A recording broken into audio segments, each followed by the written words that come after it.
We talk about politics now because the flag bearership race within the governing New Patriotic Party is heating up as the Vice President, Dr. Bawumia, is the latest to pick up nomination forms for the upcoming contest. This brings the number of aspirants to 7 so far, with more expected to join the race. But the party says it is not overwhelmed by the numbers and still is open to any interested party and qualified individual who wants to pick up the nomination form. My colleague Samuel Mbura of our political desk has more from the NPP headquarters. The nomination forms for the vice president were picked on his behalf by his campaign team, led by former first vice national chairman of the party, Fred Owari, and former youth organizer and now CEO of the National Lottery Authority, Samia Wuku. So we came here to pick the forms for Dr. Bawumia. That assignment has been completed, and so we're going back to the office. So what next? When officially are we going to hear you launch your campaign? Well, the candidate himself would announce that. So we know that as a vice president, people were expecting large crowd. Why is not the situation? No, this is a private assignment. This is a private assignment. So what do you have to tell Ghanaians? When we are ready to communicate, we will communicate. What exactly will you be communicating? When the forms are filled and being submitted. Although the team from the vice president did not organize a crowd of party supporters for the picking of nominations, some of them who came to the party office told Joy News Vice President Dr. Bawumia is the only person that can lead the party to retain power in 2024. 2024 election easy. Apart from penny funds, Obia Monyam, Obia bet me LED NPP, but ye bet me win NPP 2024. We, inshallah, we believe we are crossing the road because if NPP want to break 8, it's with Dr. Bawumia. You don't need to mobilize people from all regions to come and converge here just to pick forms. So if they know you, you don't need to bring supporters here for what are they coming to do? The race for the flag bearer in the NPP is expected to see more members joining the contest. One of such persons is energy expert Kwadwo Poku, who believes with his expertise, he will be the right person to lead the party and salvage the country. I'm bringing innovation. I'm bringing competence. People think that leadership is about popularity. It's not. I have always said that innovation over popularity, innovation over competence over popularity. A lot of people don't know me, and it's not the reason. The party constitution says that you have to be in 5 years in good standing, and you basically can lead the party. So if you do not know me and I'm not popular, my good work will bear fruit, and you will now get to know who I am. Meanwhile, Director of Elections for the NPP, Evans Nimako, said any interested party member in good standing can pick forms to join the presidential race. We are open till next month 24th. Whoever is ready, party person in good standing, with the capacity to become a president, is allowed to procure forms. How much is the final fee? The party's National Executive Committee, National Council, directed on the 3rd of April that all prospective candidates for presidential will procure their forms at 50,000 Ghana cedi. Then upon submission, support the party to run its primaries with 300,000 Ghana cedi. So that is what has been put out there by the party. The nominations are still opened till next month, but notable aspirant, former Trade and Industry Minister Alan Kojo is yet to officially join the race. Samuel Mbura, Joy News. And back in studio, we're fortunate to be joined by one of the aspirants going into the contest, Mr. Kwadwo Poku. Thank you for your time. How are you? And thank you for joining us. I'm doing well. Well, it's a very busy day, but when join you call, why not? I mean, at the end of the day, we have to honor the we are indeed grateful that you're spending some time with us. You're adding up to the numbers to make it 7? Well, we are 10. So I'll be surprised if all 10 but let's leave the 3. Well, I'm just telling you that don't be surprised when it's at 7. We know 3 more people you're expecting. No, we know that it will be 10. And that's the the bigger challenge, if I should use that word, because the requirements of your constitution you may have to go for... We will go for a super delegate and a super delegate on the 26th of August. That's going to be tough, isn't it? Why is it going to be tough? The super delegate is made up of... slashing the number? Hold on. The super delegate is made up of about 900 people. 900. Okay. The main election in November is made up of 230,000 people. So you mean it will be easier dealing with... It's easier with of course. If you can't convince 900 people to vote for you, how are you going to convince 230,000 people to vote for you? So I don't see how people think that the super delegate is difficult. The super delegate is 900 people who are constituency chairmen, regional executives, NEC, elders of the party, the council of elders, then MPs and NEC. And I mean, the organs. But you agree that from each there are organ. diverse views on electoral colleges and what it portends for candidates going into elections. Yes, I know. Because if you're dealing with just 900, the feeling is that some sects within the political party may not necessarily favor you, and they could kick you out. Well, that's fine. I mean, it's fine. The good thing I want to put out there is that what Ghanaians should understand is that 900, by no means, in no imagination or statistics, represent the entire 230,000. So, though the party constitution states that those 900 people have the responsibility to filter it down, trim it to 5. Right. That is what we have to abide by. But if we go into that superdelegate and somebody comes up and get, let's say, 80% or 75%, it is in no form of shape represent the popularity of that person on the bigger... I get your point. You understand? So you may have a popular figure, you might have you may not cross the super delegates. Yes, because maybe you are not addressing or you are not talking to the 900 people. And because, look, these are seasoned politicians who are within the party. Some of them have been around for so many years. To get to a constituency chairman of the party and above to regional level, you must have been around for a bit. But the polling station executives, this makes the majority, about 190,000, some of them have just joined the party. Okay, so for me, I'm saying that let's not, and this is what a lot of people are going to make people feel, that, maybe somebody out of the super delegate will get like 70% of the vote. Let's assume that somebody does, right? And Kwadwo Poku goes through with, let's say, 40% of the vote. It doesn't mean that he is popular among the 230,000. The 230,000 is a different set of people with different diverse views. Well, where do you see yourself, first of all, with the 900? With the 900? Yes, because you are 10. We are 10. Everybody will have to get a minimum of at least 150 to go through. Kwadwo Poku will definitely get that 150 to go through. Wow. But for the others, the feeling is your party may be denied the opportunity of having that democratic process of choosing the very best.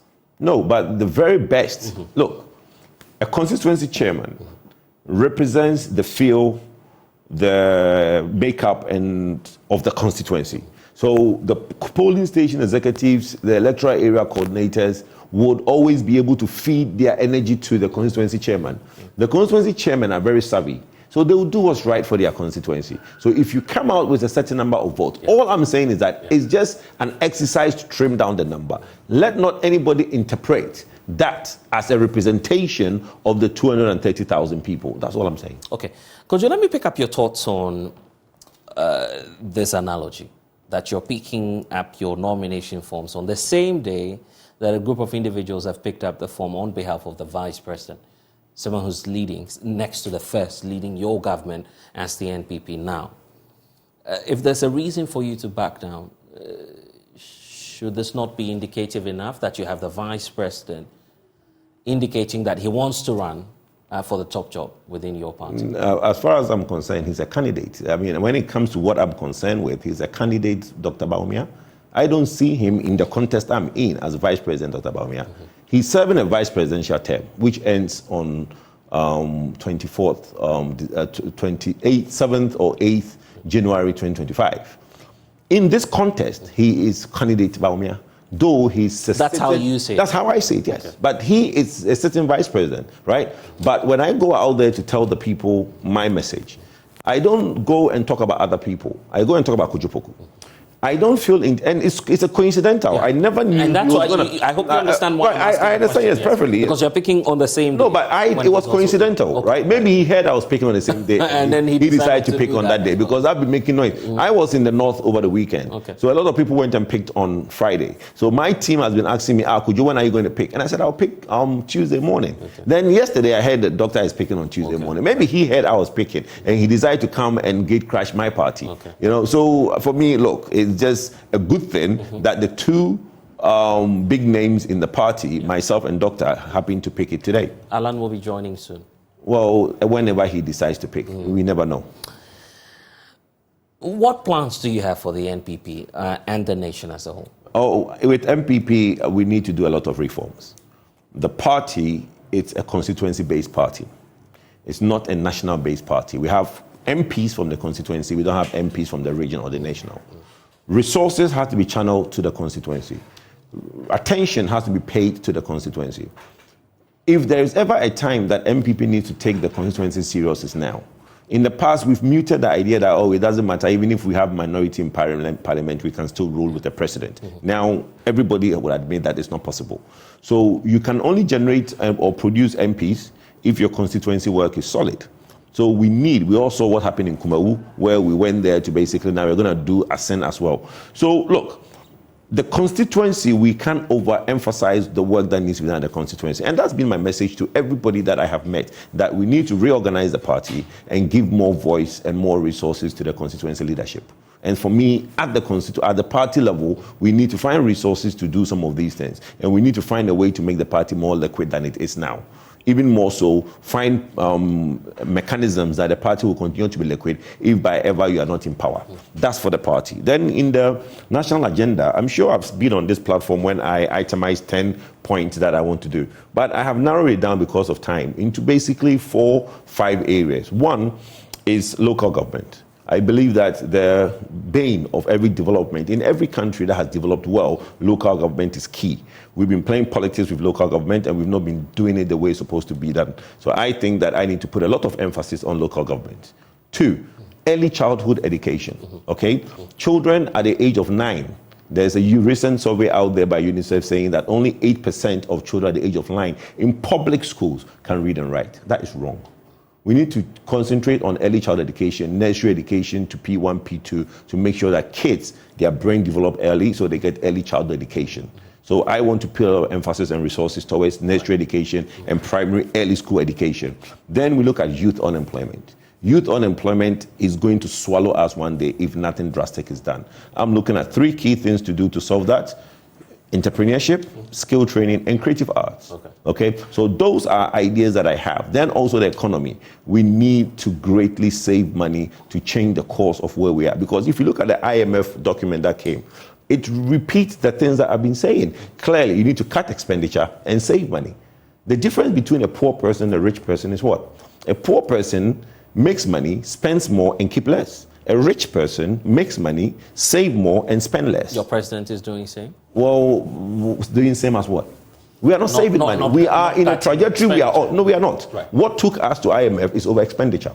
And I have criticized it from 2017. That from 2017, when we came in and realized that His Excellency John Dramani Mahama has taken us to IMF, and we came out of IMF in 2018, we should have what? Done austerity, cut down on the expenditure. We did not. We overspent, thinking that, look, the economy is on the right track, we are expanding. We didn't build the right resilient economy, build the right shock absorbers. Then COVID hit, then Ukraine war hit, then all the things that we have done went away. Now we are back to IMF. So I'm saying that we need to build a resilient economy, and the only way to do that is to save money. These are fine ideas. But brilliant ideas. Yeah, but how well known is Kwadwo Poku within the ranks of the New Patriotic Party? What's been your contribution to the NPP? What's your constituency? I'm sure you've been asked the question. My constituency is Ayawaso West Wagon, and my constituency is Kwabri East. I have Ayawaso West Wagon where I live and work, Kwabri East where I'm a native of, and my dad is the prominent chief in that area, Mamponting. I support and I have adapted both constituencies very well, and I support them at that level very well. You see, party activities. Maybe you go to church, you don a society in church. If I'm in Pentecost and you are in Roman and you have a society in Roman that you belong to, me in Pentecost wouldn't know what you are doing at the society in Roman. That's what it is. We at NPP, we are at the constituency level doing what we can do. Somebody will say, I don't know you, but these are not things you do and go and do tontun sansan and announce. So yes, when it comes to the time, we have our receipts. When you do anything for the party, they give you receipts. We'll go to the party office and let everybody know that, look, these are what things we have done. A lot of things that ones do for this party, you can't even talk about. Because look, it's a non-governmental organization. It's an NGO, all right? There are things that you can't talk about if you've done for the party. A lot of people are out there saying that, oh, we did this and we did this. It can get the party into trouble because some things are not allowed as a party. There is rules that governs some of these things.